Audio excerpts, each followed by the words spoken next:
মই আপোনালোকক প্ৰতিশ্ৰুতি দিছিলোঁ যে এডভান্টেজ অসম হৈ যোৱাৰ পিছতে আমি হৈ যোৱা পৰীক্ষাবিলাকৰ ৰিজাল্ট লাহে লাহে দিবৰ বাবে চেষ্টা কৰিম। মই আজি কেইটামান পৰীক্ষাৰ ৰিজাল্ট কেতিয়া দিব তাৰ বিষয়ে মই আপোনালোকক জনাম। গোটেই কেইটা পৰীক্ষাৰ ৰিজাল্ট কেতিয়া দিব সেই বিষয়ে জনাবৰ বাবে মই আজিয়ে সক্ষম নহম, কিন্তু কেইবাটাও পৰীক্ষাৰ ৰিজাল্ট আমি কেতিয়া দিম তাৰ বিষয়ে মই আপোনালোকক আজি জনাব বিচাৰিম। মই আগতে কৈছোঁ যে পৰীক্ষাৰ ৰিজাল্ট কি হ'ব। আচলতে আপোনালোকে মোক সুধিছে, আচলতে আপোনাক ডেটটোৰ প্ৰয়োজন, কাৰণ ৰিজাল্ট কি হ'ব তাক আপোনালোকে সকলোৱে নিজে জানে। সকলোৱে OMR চিট ডাউনলোড কৰি লৈছে। পল্লৱ মোহন বৰুৱা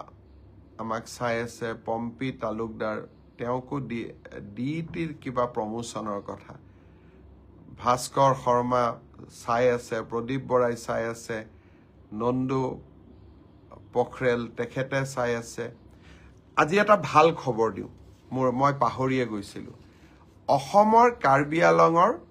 বিনীতা চেত্ৰী 8 বছৰীয়া ছোৱালী ব্ৰিটেইন গট টেলেণ্ট নামৰ অনুষ্ঠানটোত যি ধৰণে প্ৰদৰ্শন কৰিলে সঁচাকৈয়ে মনটো গৌৰৱেৰে উফন্দি উঠিলে। অসমৰ টেলিভিছন চেনেলবিলাকতো আজি সেই বিষয়ে ধুনীয়াকৈ নিউজ আহিছে। মোৰ টুইটাৰতো মই দিছোঁ, ফেচবুকতো দিছোঁ। আপোনালোকে চাব কণমানি বিনীতাই কেনেকৈ 7 সাগৰ পাৰ হৈ আমাৰ অসমৰ ধ্বজা উচ্চ শৃংগত আৰোহণ কৰোৱালে। আপোনালোক সকলোৱে তাইৰ অনুষ্ঠান চাব, ইমান ধুনীয়া নাচিছে আৰু ইমান ধুনীয়াকৈ স্মাৰ্টলি কথাৰ উত্তৰ দিছে। সঁচাকৈয়ে আজি মনবোৰ কৰবাত যেন পূৰ্ণ হৈ উঠিলে। বিনীতাৰ সুদীৰ্ঘ আৰু সুন্দৰ জীৱন এটাৰ বাবে মা কামাখ্যাৰ ওচৰত প্ৰাৰ্থনা জনালোঁ। এতিয়া মই এটা এটাকৈ ৰিজাল্টৰ ক্ষেত্ৰত আহিব খুজিছোঁ। প্ৰথমতে মই অসম আৰক্ষীৰ ৰিজাল্টৰ বিষয়ে আপোনালোকক জনাব খুজিছোঁ। মই য'তেই মিটিঙত যাওঁ আমাৰ ডেকা ল'ৰাবিলাকে মোক এইটোৱে সোধে, মামা ৰিজাল্ট কেতিয়া দিব, ৰিজাল্ট কেতিয়া দিব। ৰিজাল্ট কেতিয়া দিব মই আজি কৈ দিম। যিসকলে পাব তেওঁলোকক মই অভিনন্দন জনাম। যিসকলে নাপাব অহাবাৰ পৰীক্ষাৰ বাবে আৰু প্ৰচেষ্টা চলাব, মন বেয়া নকৰিব। আৰু সকলোৱে যিসকলে পাব তেওঁলোকৰ কৃতিত্বক লৈ আমি সকলোৱে গৌৰৱ কৰিম, আৰু যিসকলে নাপাব তেওঁলোকে পুনৰ প্ৰচেষ্টা কৰিম। পৰীক্ষাৰ এটা ৰিজাল্ট ভাল বেয়া দুইটাই আহে, তাক লৈ বহুত চিন্তা কৰিব নালাগে। We should take life as challenge. জীৱন প্ৰত্যাহ্বানেৰে পৰিপূৰ্ণ। ৰিজাল্ট আপোনালোকে জানেই, OMR চিট আপোনালোকে চায়ে আছে। গতিকে পোৱা আৰু নোপোৱা দুইটাই জীৱনৰ একোটা যাত্ৰাৰ সংগী বুলি আমি ধৰি ল'ব লাগিব। মই এতিয়া আপোনালোকক জনাই থৈ যাম, সাব ইন্সপেক্টৰ আমাৰ UB, AB, কমিউনিকেশ্যন এই তিনিটা ক্ষেত্ৰত অসম আৰক্ষীয়ে সাব ইন্সপেক্টৰ পোষ্টৰ পৰীক্ষা পাতিছিল। ইয়াত পদ আছিল 203টা। ইয়াৰে ইতিমধ্যে লিখিত পৰীক্ষা হৈ গ'ল, আৰু এই লিখিত পৰীক্ষাত যিসকলে উত্তীৰ্ণ হ'ল, যিসকলে কাট অফ নম্বৰ পাবলৈ সক্ষম হ'ল, তেওঁলোকৰ তালিকা 6 মাৰ্চ তাৰিখে আৰক্ষী বিভাগে প্ৰকাশ কৰিব। 6 মাৰ্চ তাৰিখে লিখিত পৰীক্ষাৰ ৰিজাল্ট হোৱাৰ লগে লগে PST আৰু PET আৰম্ভ হ'ব। আৰু PST আৰু PETৰ এডমিট কাৰ্ড আপোনালোকে 9 মাৰ্চত ডাউনলোড কৰিব পাৰিব, আৰু PST আৰু PET 17 মাৰ্চৰ পৰা আৰম্ভ হ'ব। এয়া হ'ল অসম পুলিচৰ সাব ইন্সপেক্টৰ UB, AB আৰু কমিউনিকেশ্যন ইয়াৰ বাবে যি পৰীক্ষা হৈছিল ইয়াৰ পিছত আমাৰ এটা ডাঙৰ পৰীক্ষা হৈছিল কনষ্টেবল আমাৰ এটা ডাঙৰ পৰীক্ষা হৈছিল সেইটো হল constable UB constable AB constable communication আৰু sub officer fire and emergency service কনষ্টেবলৰ ইউবিত পোষ্ট আছিল 1760টা কনষ্টেবল এবিত পোষ্ট আছিল 2301টা কনষ্টেবল কমিউনিকেশ্যনত পোষ্ট আছিল 466টা আৰু সাব অফিচাৰ ফায়াৰ সাৰ্ভিসত পোষ্ট আছিল মাত্ৰ এটা এই গোটেই পৰীক্ষাটোৰ ইতিমধ্যে পিএছটি আৰু পিইটি কমপ্লিট হল এই পৰীক্ষাটোৰ যিসকলে পিএছটি পিইটিত কোন পাছ কৰিলে ইয়াৰে ৰিজাল্ট অসম আৰক্ষীয়ে 12 মাৰ্চ তাৰিখে ঘোষণা কৰিব অৰ্থাৎ কনষ্টেবল ইউবি এবি পৰীক্ষাৰ প্ৰথম ৰিজাল্ট 12 মাৰ্চ তাৰিখে প্ৰকাশিত হ'ব ইয়াৰ পিছত আপোনালোকে নিজেও জানে যে এটা লিখিত পৰীক্ষাত আমি অৱতীৰ্ণ হ'ব লাগিব আৰু এই লিখিত পৰীক্ষাটিৰ বাবে যিসকলে কাট অফ মাৰ্ক পাবলৈ সক্ষম হ'ব তেওঁলোকে এডমিট কাৰ্ড 17 মাৰ্চৰ পৰা ডাউনলোড কৰিব পাৰিব আৰু ফাইনেলি এবি ইউবিৰ ৰিটেন টেষ্ট 23 মাৰ্চত অনুষ্ঠিত হ'ব ইয়াৰ পিছত অসম আৰক্ষীত ড্ৰাইভাৰৰ 667টা পোষ্টৰ বাবে পিএছটি আৰু পিইটি অনুষ্ঠিত হৈছিল এই ড্ৰাইভাৰৰো পিএছটি পিইটিৰ পৰীক্ষাৰ ৰিজাল্ট অহা পৰহি দিনাখন অৰ্থাৎ 4 মাৰ্চ তাৰিখে অসম আৰক্ষীয়ে ঘোষণা কৰিব ইয়াৰ পিছত স্বাভাৱিকভাৱে ড্ৰাইভিং টেষ্ট হ'ব আৰু ড্ৰাইভিং টেষ্টৰ পৰীক্ষাৰ বাবে এডমিট কাৰ্ডো 4 তাৰিখৰ পৰা লাভ কৰিব পাৰিব আৰু written test driving test written পিছত হ'ব প্ৰথমতে ড্ৰাইভিং হ'ব ড্ৰাইভিং টেষ্ট 10 মাৰ্চত পৰা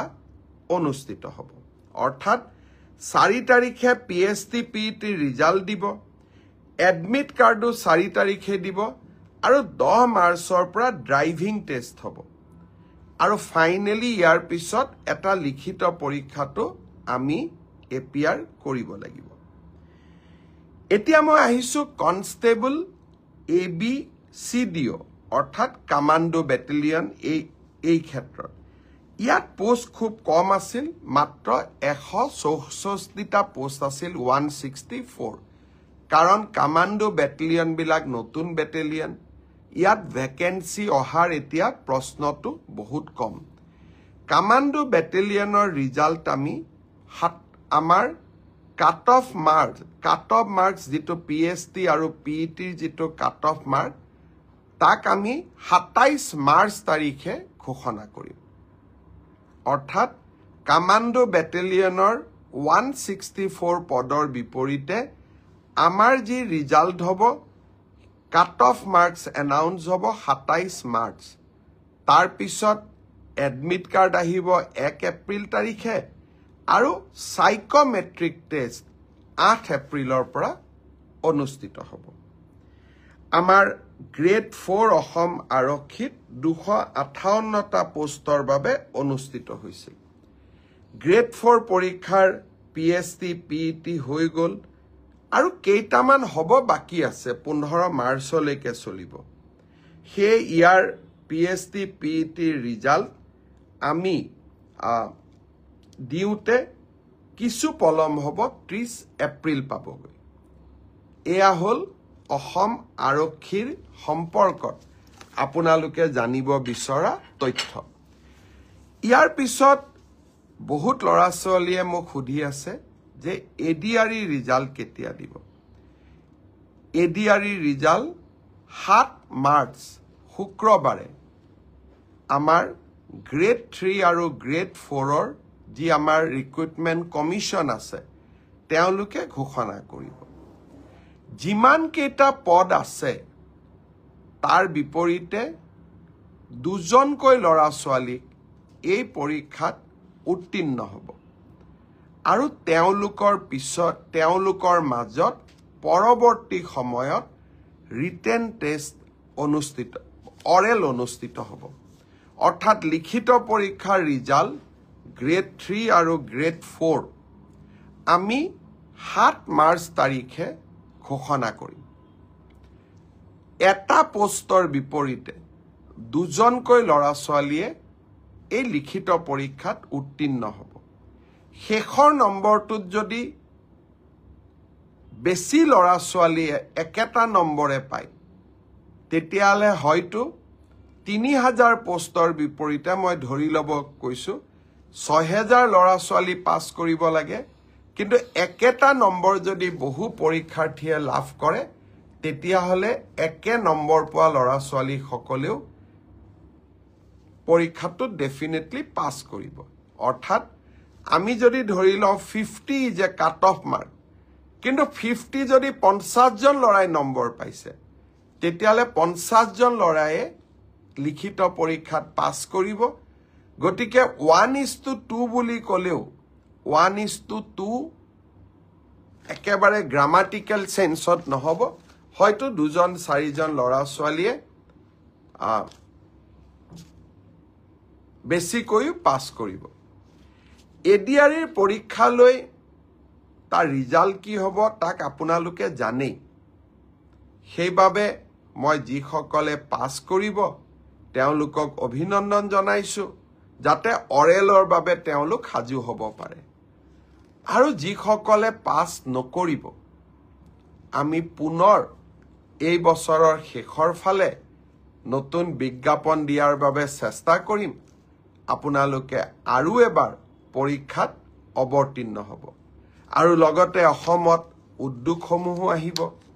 মুখ্যমন্ত্ৰীৰ আত্মনিৰ্ভৰ অসম অভিযানো আছে আমি নিজকে তৃতীয় আৰু চতুৰ্থ বৰ্গত নহলেও বেলেগ ধৰণেও জীৱন সফল কৰাৰ বাবে আমি প্ৰচেষ্টা কৰিম বহুত ল'ৰা ছোৱালীয়ে মোক কৈ থাকে যে চতুৰ্থ শ্ৰেণীৰ পৰীক্ষাত বিএ পাছ কৰা ল'ৰাইও পৰীক্ষা দিছে এতিয়া কথাটো হ'ল আমি কোনোবাই যদি নিজকে চৰকাৰক ফাঁকি দি পৰীক্ষা দিয়ে তদন্ত নোহোৱালৈকে মুখ্যমন্ত্ৰীয়ে গম পাব নোৱাৰে কেতিয়াবা আপোনালোকে এনেকে মোক ফেচবুকত লিখে টুইটাৰত লিখে যেন মই সব গম পাওঁ কোনোবা ল'ৰা এজনে যদি বিএ পাছ কৰিও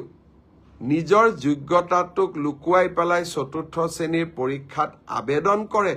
মুখ্যমন্ত্ৰীজনে কেনেকে গম পাব আপোনালোকে খবৰ দিব আপোনালোকক আমি সুবিধা দিম যে এনে যিসকল লোকে আপোনালোকে দেখিব যে লিখিত পৰীক্ষাত পাছ কৰিছে কিন্তু এডুকেশ্যনেল কোৱালিফিকেশ্যনক তেওঁলোকে লুকুৱাই ৰাখিছে আমি সুবিধা দিম আপোনালোকক অভিযোগ দিয়াৰ বাবে যাতে অৰেল পৰীক্ষা হোৱাৰ আগতে বা মৌখিক পৰীক্ষা হোৱাৰ আগতে আমি আপোনালোকৰ অভিযোগবোৰ নিৰ্দিষ্ট ইউনিভাৰ্চিটি লগত কথা পাতি আপোনালোকৰ অভিযোগবোৰ যাতে আমি নিষ্পত্তি কৰিব পাৰোঁ আৰু এটা পৰীক্ষাৰ বিষয় মই জনাব খুজিছো সেইটো হ'ল post graduate teacher post graduate টিচাৰৰ ক্ষেত্ৰত মোক বহুতে সুধি আছে ৰিজাল্ট কেতিয়া দিব কিন্তু পোষ্ট গ্ৰেজুৱেট টিচাৰৰ পৰীক্ষা হৈ যোৱাৰ পিছত ইয়াৰ যি আনসাৰ কি আছিলে সেই আনসাৰ কি আপোনালোকৰ সন্মুখত আমি দিছিলো আপোনালোকৰ মাজৰে বহুজনে এই আনসাৰ কি খেনিক প্ৰত্যাহ্বান জনাইছে অৰ্থাৎ চ্যালেঞ্জ কৰিছে 2-3টাৰ ক্ষেত্ৰত ইয়াৰ ক্ষেত্ৰত সিদ্ধান্ত লবলৈ 11 মাৰ্চ তাৰিখে এক্সপাৰ্ট কমিটি তেওঁলোকে এখন বৈঠক আহ্বান কৰিছে যে যিসকলে আনসাৰ কি চ্যালেঞ্জ কৰিছে তেওঁলোকৰ যি আমাক কৈছে যে আপোনালোকৰটো ভুল আমাৰটো শুদ্ধ প্ৰতিখন আবেদন আমি পুংখানুপুংখভাৱে বিবেচনা কৰিব লাগিব যাতে আমাৰ ভুল হলেও আমি শুদ্ধ কৰি নিজকে ল'ব পাৰো দিলীপ শইকীয়া ডাঙৰীয়া আমাৰ অসম ৰাজ্যিক বিজেপিৰ সভাপতি তেখেতেও এই ব্ৰডকাষ্ট চাই আছে দিলীপ শইকীয়া ডাঙৰীয়াক মই বহুত ধন্যবাদ জনাইছো যে আপুনি এই ব্ৰডকাষ্ট চোৱাৰ বাবে অলপ সময় উলিয়াইছে আপোনাক বহুত ধন্যবাদ জনাইছো এতিয়া 11 মাৰ্চ তাৰিখে এক্সপাৰ্ট কমিটি বহাৰ পিছত আপোনালোকক মই জনাব পাৰিম যে আমি কেতিয়া পোষ্ট গ্ৰেজুৱেট টিচাৰৰ পৰীক্ষাৰ ফলাফল দিব পাৰিম সেই ধৰণে এলপি এমই পৰীক্ষাৰ ফলাফলৰ বিষয়েও আজি যেনেকৈ অসম আৰক্ষীৰ বিষয়ে মই একেলগে জনাইছো 11 মাৰ্চৰ পিছত মই শিক্ষা বিভাগৰ গোটেই কেইটা নিযুক্তিৰ সম্পৰ্কত আপোনালোকক এনেকৈ আগতীয়াকৈ জনাবৰ বাবে মই প্ৰচেষ্টা কৰিম তাৰ বাবে আপোনালোকে মোৰ পৰৱৰ্তী অৰ্থাৎ 11 মাৰ্চৰ পিছৰ কোনোবা এটা ফেচবুক লাইভৰ অনুষ্ঠানৰ বাবে অপেক্ষা কৰিব লাগিব